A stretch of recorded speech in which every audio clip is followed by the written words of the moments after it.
देश पर कलंक आपातकाल 1975। जी हां, बिल्कुल सही सुना। 50 साल पहले आज ही के दिन देश को झेलना पड़ा था आपातकाल।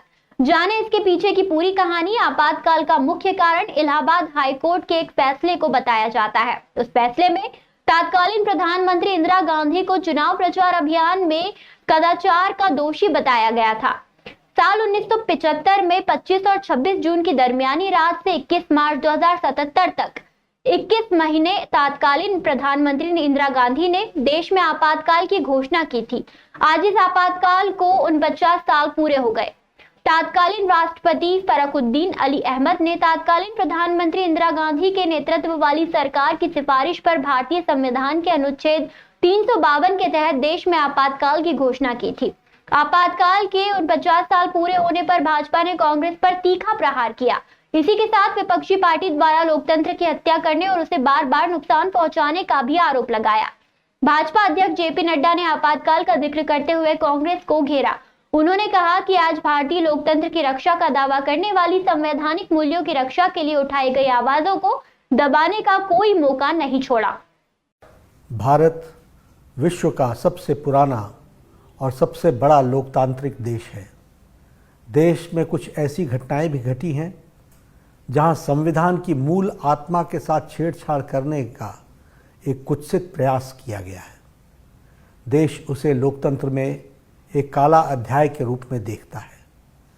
आज ही के दिन कांग्रेस की उस समय की प्रधानमंत्री श्रीमती इंदिरा गांधी ने आपातकाल की घोषणा 50 साल पहले की थी, जो केवल एक राजनीतिक घटना नहीं थी, बल्कि लोकतंत्र पर सीधा हमला था, एक कुठाराघात था। 25 जून 1975 की आधी रात को तत्कालीन प्रधानमंत्री इंदिरा गांधी ने आंतरिक अशांति का बहाना बनाकर भारत पर आपातकाल थोप दिया था और देश के संविधान की हत्या कर दी थी। 50 वर्ष बाद भी कांग्रेस उसी मानसिकता के साथ जी रही है। उसकी नीयत आज भी वैसी ही तानाशाही वाली है। 1975 में हाई कोर्ट ने इंदिरा गांधी को चुनाव में आचार संहिता के उल्लंघन का दोषी ठहराया था और उन्हें 6 वर्षों के लिए किसी भी निर्वाचित पद पर रहने से अयोग्य करार दिया था। रातों रात प्रेस की बिजली काटी गई, सारे विपक्ष को जेल में डाल दिया गया, झोंक दिया गया, प्रेस की आज़ादी छीन ली गई। अनुच्छेद 352 आर्टिकल 352 का दुरुपयोग कर लोकतंत्र को रौंदा गया। संसद और न्यायपालिका को अपंग बना दिया गया और 26 जून की सुबह देश पर कांग्रेस की तानाशाही सरकार ने आपातकाल थोप दिया।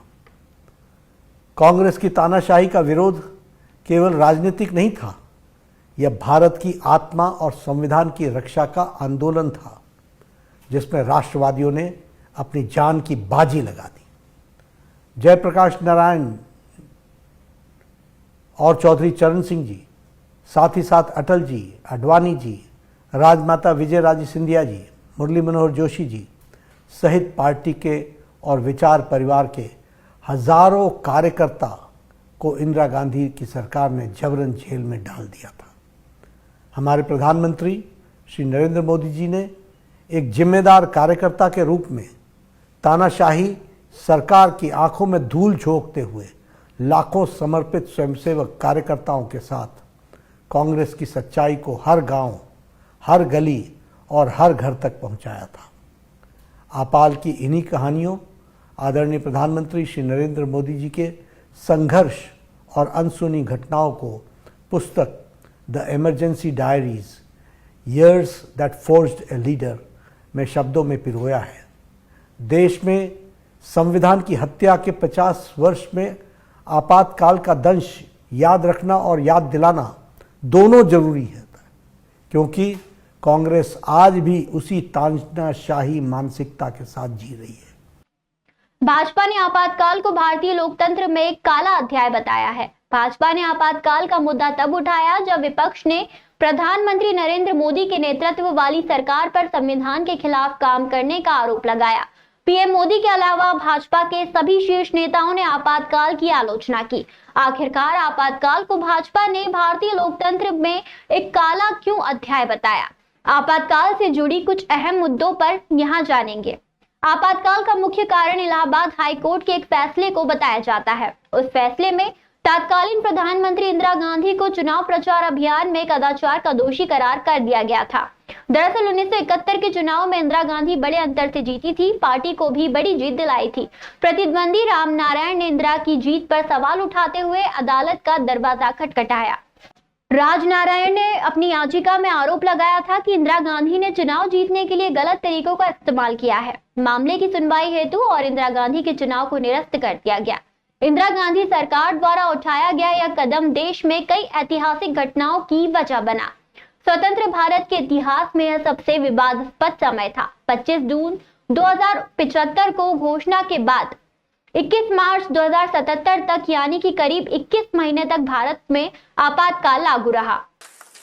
कई सारे नेताओं ने, मैं तो भारतीय जनता पार्टी का कार्यकर्ता हूं, हमारे पूरे राष्ट्रीय नेतृत्व ने, प्रदेश के नेतृत्व ने, जिले के नेतृत्व ने, कोई पकड़ा गया, कोई नहीं पकड़ा गया, जेपी के नेतृत्व में जो आंदोलन चल रहा था इसके साथ रहे।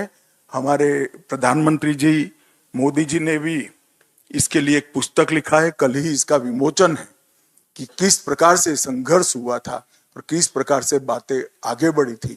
राजमाता विजया राजे जैसे ही राजघराने की व्यक्ति को भी 4 पागलों को बीच में जेल में रखने का काम यही इमरजेंसी के दौरान किया गया था। मित्रों, आज मैं फिर से एक बार कहता हूं कि जो लोग ऐसा कहते हैं कि अब क्या है, आज क्यों, उनको मालूम नहीं है कि व्यक्ति के मन में पड़ी हुई तानाशाही का विचार और संस्कार कब जागरूक होगा और कब हमें जेपी की भांति हाथ में मशाल लेकर निकलना पड़ेगा, इसका समय निश्चित नहीं होता है। जन प्रबोधन पूरे देश की जनता के मन में लोकतांत्रिक विचारों को दृढ़ीभूत करना हर नागरिक का कर्तव्य है। संविधान का स्पिरिट की रक्षा केवल कोर्ट और संसद नहीं कर सकती। संविधान के स्पिरिट की रक्षा पूरी जनता की जिम्मेदारी है। जो भी संविधान के स्पिरिट के साथ खिलवाड़ करेगा उसको दंडित करने की जिम्मेदारी लोकतंत्र में जनता की है। आज इसी का स्मृति दिन है, कल संविधान हत्या का दिन है और मैं मानता हूं कि संविधान हत्या दिन के दिन को देश भर में मनाकर पूरे युवाओं को और किशोरों को ये संस्कार हम आगे की पीढ़ी के लिए, आगे के 50 साल के लिए दे, ये हम सबका कर्तव्य है। आपातकाल से कैसे प्रभावित हुआ देश? आपातकाल के दौरान देश भर में चुनाव स्थगित हो गए थे। आपातकाल की घोषणा के साथ हर नागरिक के मौलिक अधिकार निलंबित कर दिए गए। लोगों के पास न तो अभिव्यक्ति की आजादी का अधिकार था, न ही जीवन का अधिकार। 5 जून की रात से ही देश में विपक्ष के नेताओं की गिरफ्तारियां शुरू हो गई थी। अटल बिहारी वाजपेयी, लाल कृष्ण आडवाणी, जयप्रकाश नारायण जैसे बड़े नेताओं को जेल भेज दिया गया। इतनी बड़ी संख्या में लोगों को जेल में डाला गया था कि जेलों में जगह ही नहीं बची। प्रेस पर सेंसरशिप लगा दी गई। हर अखबार में सेंसर अधिकारी रख दिए गए थे। उस सेंसर अधिकारी की अनुमति के बिना कोई खबर नहीं छप सकती थी। अगर किसी ने सरकार के खिलाफ खबर छापी तो उसे गिरफ्तारी झेलनी पड़ती थी। आपातकाल के दौरान प्रशासन और पुलिस ने लोगों को प्रताड़ित किया, जिसकी कहानियां बाद में सामने आई। आपातकाल के 50 वर्ष लोकतंत्र का काला धब्बा स्वर्गीय प्रधानमंत्री इंदिरा गांधी जी ने अपने चुनाव को अयोग्य घोषित करने के इलाहाबाद हाईकोर्ट के फैसले के खिलाफ जाकर के मनमर्जी से अपने निजी स्वार्थ के कारण से कांग्रेस की नेत्री ने जो निर्णय लिया है, ये हम सारी जिंदगी कभी भूलेंगे नहीं। खासकर इस संदर्भ में भी उस आपातकाल के दरमियान लोकतंत्र सेनानी के नाते से हमारे राष्ट्रीय स्वयंसेवक संघ और बाकी पूरे विपक्ष ने अलग अलग प्रकार से इसकी लड़ाई लड़ी है। लोग निरपराध उस जेलों में बंद हुए 19 महीने के लिए, उन पे बेइंतहा अत्याचार किए गए, कई कष्ट से हमारे लोकतंत्र सेनानियों ने लोकतंत्र की रक्षा की, और ऐसे में आपातकाल का 50 वर्ष आने वाले समय में ये सबक बने कि कोई दोबारा इस प्रकार की हिमाकत न करे। मैं अपने सभी लोकतंत्र सेनानियों को, प्रदेशवासियों को, देशवासियों को बधाई देना चाहूँगा, जिनके कारण से आज हमारा लोकतंत्र दुनिया का सबसे बड़े गणतंत्र के रूप में स्थापित हुआ है। मेरी अपनी ओर से ये जो काला दिवस पूरा देश मना रहा है, मैं स्वयं भी उस कार्यक्रम में शामिल होने वाला हूँ, और हम उम्मीद करेंगे जीवन में कभी अपने गणतंत्र पे ऐसा खराब दिन ना आए जब कभी कोई इस प्रकार का आपातकाल लगाने की कोई हिम्मत करे। खास करके कांग्रेस के उस समय के किए गए कुकृत्यों को जनता जीवन भर याद रखेगी, और हमको ये इससे सबक भी लेना चाहिए। मेरी अपनी ओर से वो सभी लोकतंत्र सेनानी जो आज वर्तमान में है, उनको मैं अपनी तरफ से बधाई देता हूँ, शुभकामना देता हूँ, जिनके कारण से लोकतंत्र जिंदा है। और जो दिवंगत हुए उनके प्रति मैं परमात्मा से कामना करता हूँ। निश्चित रूप से उनने अपने जीवन में इस लड़ाई को बहुत अच्छे से लड़ा है, इतिहास उसको सदैव याद रखेगा। एक बार फिर सभी लोकतंत्र सेनानियों और प्रदेश के प्रत्येक गणतंत्र के नागरिकों को बधाई।